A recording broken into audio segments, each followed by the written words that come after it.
the late 1950s, Lerner and Lowe seemed almost unstoppable with the successes, first of all, of My Fair Lady in 1956, followed by the film Gigi in 1958, and culminating with Camelot in 1960. But earlier on in their careers, they had a much more difficult time of it.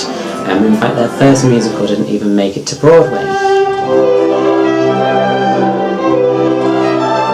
It wasn't until 1947, with the premiere of Brigadoon on Broadway, that they enjoyed substantial success for the first time. But immediately before that, in 1945, they premiered a musical called The Day Before Spring, which hasn't been seen in a complete production since 1953. And once they'd written My Fair Lady, I guess they didn't want to look backwards. So The Day Before Spring was largely ignored.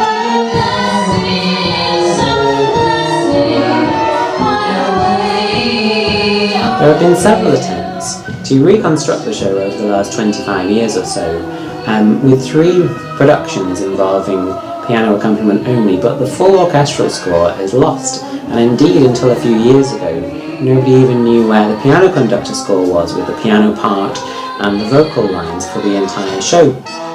And when I came across this in a library in California, I was immediately intrigued and wanted to hear more, but since the orchestral material is lost, it wasn't possible.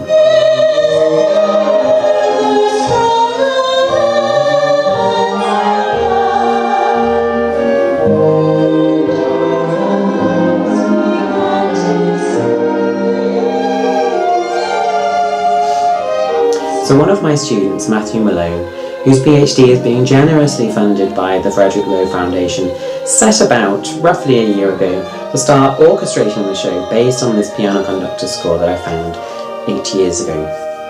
And now, here in May, in Sheffield, we'll hear The Day Before Spring, a completely unknown Lerner and Lowe musical performed complete for the first time since the early 1950s.